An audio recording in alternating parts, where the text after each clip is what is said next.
प्रश्नावली 1.2 एक नंबर, नीचे दिए गए कथन सत्य है या असत्य, कारण के साथ अपने उत्तर दीजिए। यानी कि जो भी क्वेश्चन हमको दिया गया है इसमें से हमको बताना है कि ये क्वेश्चन जो बोल रहा है ये सत्य है या फिर असत्य है। अगर सत्य है तो उसका भी कारण बताइए, या फिर असत्य है तो उसका भी कारण बताना है। पहला क्वेश्चन है कि प्रत्येक अपरिमेय संख्या एक वास्तविक संख्या होती है। प्रत्येक अपरिमेय संख्या एक वास्तविक संख्या की बात कर रहे हैं। हम लोग को सबसे पहले जानना होगा कि वास्तविक संख्या किसे कहते हैं। वास्तविक संख्या, वास्तविक संख्या जानिए कि जितने भी परिमेय संख्या है, जितने भी परिमेय संख्या है और जितने भी अपरिमेय संख्या है, दोनों के सम्मिलित समूह को वास्तविक संख्या कहते हैं। यानी कि परिमेय संख्या और अपरिमेय संख्या दोनों को मिला देते हैं तो वो क्या बन जाती है, वास्तविक संख्या। परिमेय संख्या सब वास्तविक में है और सभी अपरिमेय संख्या भी वास्तविक में है, तो परिमेय और अपरिमेय के सम्मिलित समूह को वास्तविक संख्या कहते हैं। हमको यहां बोल रहा है कि प्रत्येक अपरिमेय संख्या एक वास्तविक संख्या है। जितना भी अपरिमेय संख्या है सब वास्तविक संख्या है। तो सही है, क्योंकि अपरिमेय संख्या से मिलकर के ही अवास्तविक संख्या बना है, जो कि उसमें परिमेय संख्या भी है एक्स्ट्रा।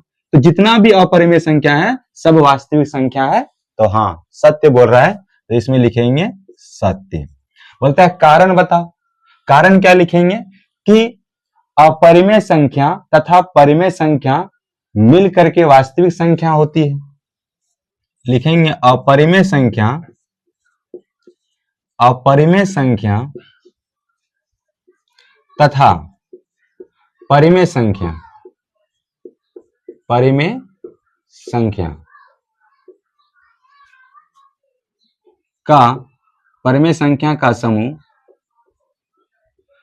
वास्तविक संख्या कहलाती है। वास्तविक संख्या कहलाती है, कहलाती है। देखने की अपरिमेय संख्या तथा परिमेय संख्या का समूह वास्तविक संख्या कहलाती है, तो जितने भी अपरिमेय संख्या है वो सब किसमें है, वास्तविक संख्या में है। दूसरा क्वेश्चन बोलता है कि संख्या रेखा का प्रत्येक बिंदु रूट m के रूप का होता है जहां m एक प्राकृत संख्या है। अब देखते हैं, कोई भी हम लोग संख्या रेखा जो बनाते हैं, ये संख्या रेखा में लेफ्ट साइड माइनस के भी होते हैं और आगे में प्लस के भी होते हैं, बीच में जीरो। तो ये संख्या रेखा में जो हम लोग संख्या हम लोग देख रहे हैं, बोलता है कि प्रत्येक बिंदु रूट m के रूप का होता है। प्रत्येक बिंदु रूट m के रूप का कैसे होगा? जैसे एक का रूट डालते हैं तो इसका वर्गमूल एक निकलता है, लेकिन रूट 2 का वर्गमूल तो रूट 2 ही होता है। लेकिन यहां बोलता है m होना चाहिए प्रत्येक का, तो ऐसा नहीं है। तो हम लोग इसका आंसर लिखेंगे असत्य। असत्य। कारण की बात करता है तो लिखो कि संख्या रेखा पर, संख्या रेखा पर ऐसी कई संख्या है, कई संख्या है जिसको हम रूट m के रूप में नहीं लिख सकते, नहीं लिख सकते हैं, सकते हैं।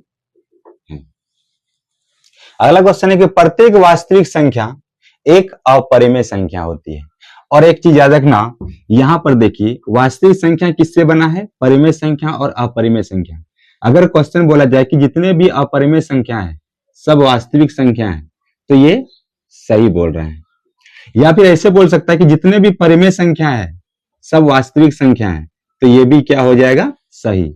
लेकिन ऊपर से घुमा के पूछे कि प्रत्येक वास्तविक संख्या अपरिमेय संख्या है, तो कभी नहीं होगा। क्यों? वास्तविक संख्या, प्रत्येक वास्तविक संख्या अपरिमेय संख्या क्यों होगा, क्योंकि परिमेय संख्या भी इसमें है, इसलिए ये नहीं होगा। या फिर प्रत्येक वास्तविक संख्या परिमेय संख्या है, तो ये भी नहीं होगा। क्यों? क्योंकि अपरिमेय संख्या भी इसमें जुड़ा हुआ है।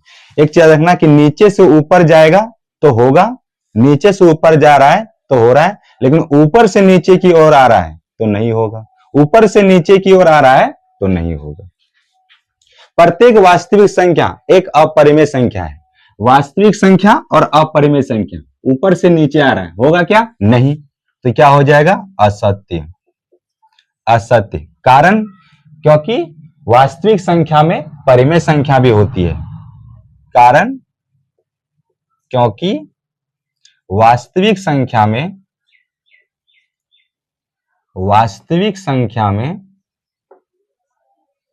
परिमेय संख्या भी होती है। परिमेय संख्या भी होती है। परिमेय संख्या भी होती है। क्वेश्चन है, क्या सभी धनात्मक पूर्णांकों के वर्गमूल अपरिमेय होते हैं? यदि नहीं तो एक ऐसी संख्या के वर्गमूल का उदाहरण दीजिए जो एक परिमेय संख्या है। अब देखिए, जितना भी धनात्मक पूर्णांक है, धनात्मक पूर्णांक कहाँ? जैसे कि 1, 2, 3, ये सारा जितना भी है ये धनात्मक पूर्णांक है। अब इसका वर्गमूल बोलता है क्या होता है? अपरिमेय होता है। सबका अपरिमेय कैसे होगा भाई? जैसे 1, 2, 3, एक इसका वर्गमूल निकालते 1 निकलता है, लेकिन रूट 2 का नहीं निकलता है, रूट 3 का नहीं निकलता है। तो फिर 4 का देखेंगे तो इसका निकल जाता है। तो बोलता है कि जितने भी धनात्मक पूर्णांक है, जितने भी धनात्मक पूर्णांक है, सबका वर्गमूल अपरिमेय होता है। होता है क्या? नहीं होता है। तो हमारा उत्तर क्या हो जाएगा? नहीं। हल में लिखेंगे नहीं। अगर बोलता है नहीं तो एक ऐसी संख्या का वर्गमूल का उदाहरण दीजिए जो एक परिमेय संख्या होता है। तो लिखेंगे धनात्मक पूर्णांक। धनात्मक पूर्णांक 1, 2, 3, 4, 5, 6, 7, 8, 9 लेने पर मान लीजिए इतना सारा हम लोग धनात्मक पूर्णांक ले लेते हैं, तो इसका देखते हैं वर्गमूल कितना निकलता है। जैसे 1 का वर्गमूल 1 निकल गया, 2 का निकालना चाहे तो नहीं निकलता है। ये देखिए, रूट 1 का निकाले तो ये कैसी संख्या प्राप्त हुआ? परिमेय की अपरिमेय? तो परिमेय संख्या हुआ। रूट 2 कैसा आया? अपरिमेय आया। ठीक है। 3 का बात करें तो कितना हो जाता है? रूट 3 ही रहता है।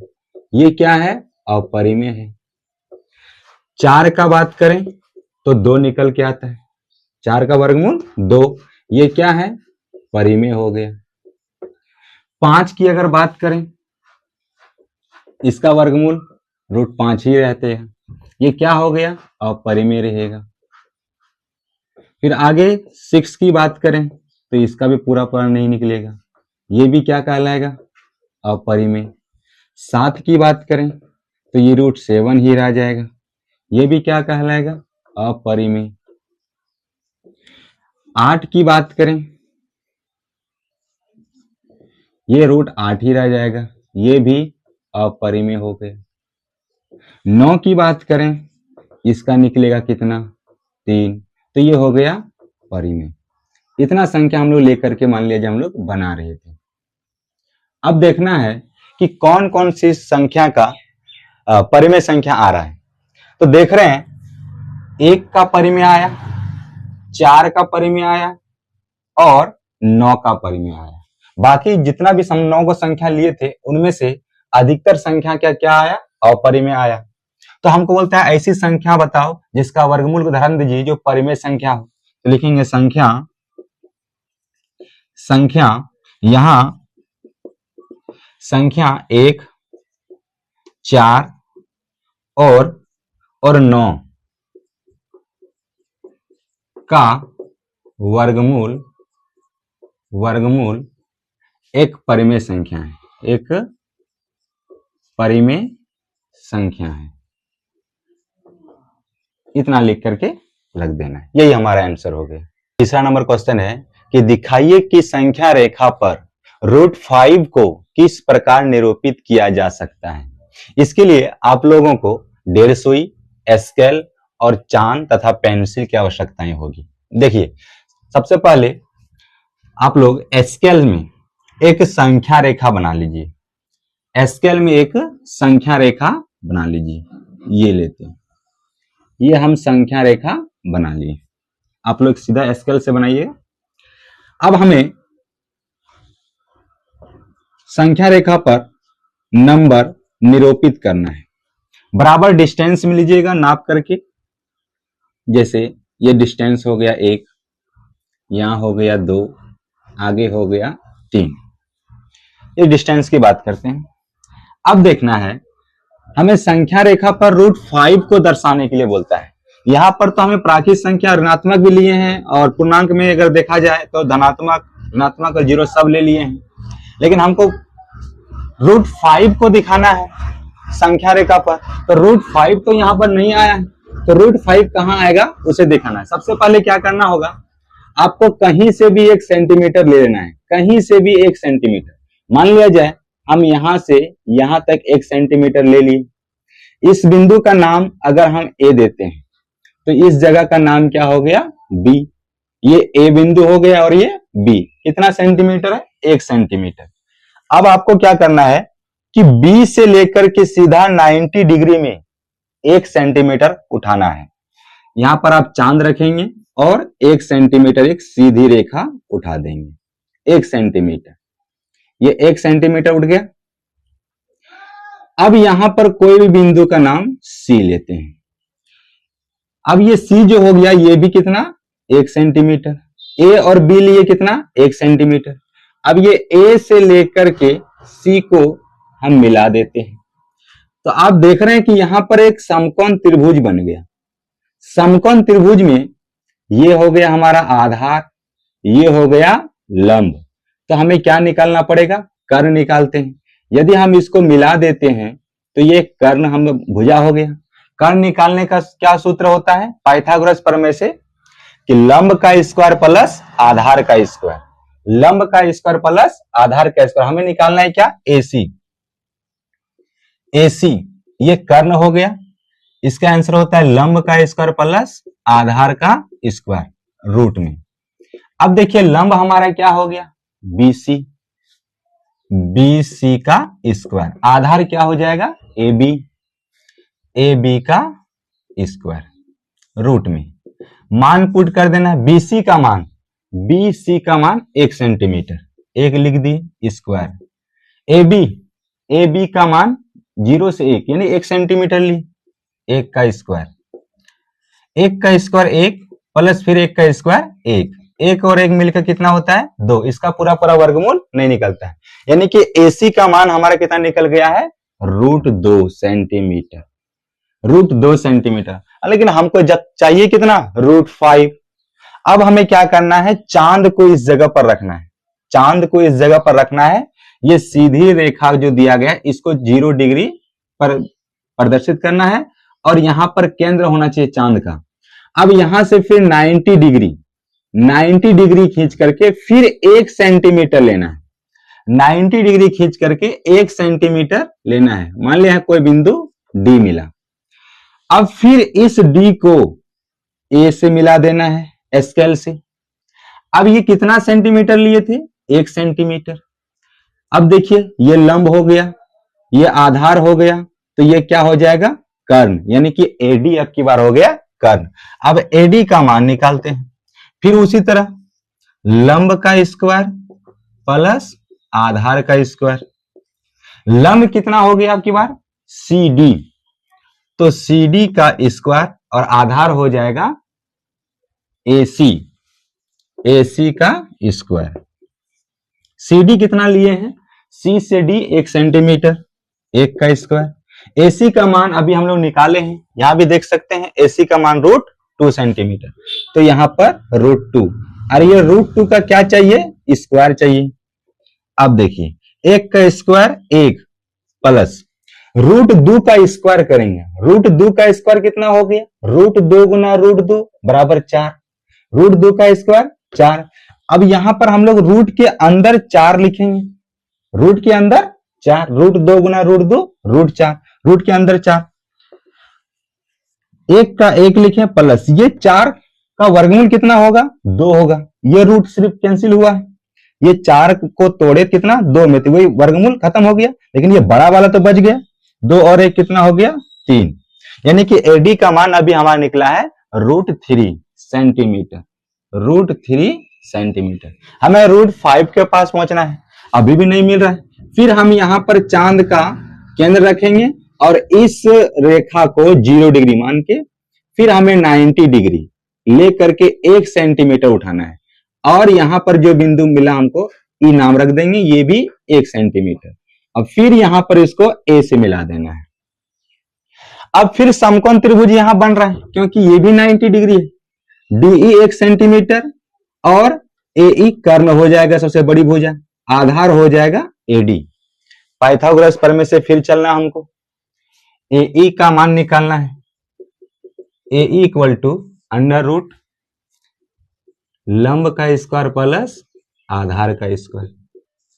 लंब क्या हो जाएगा डीई, डीई का स्क्वायर, आधार कितना हो गया ए डी का स्क्वायर।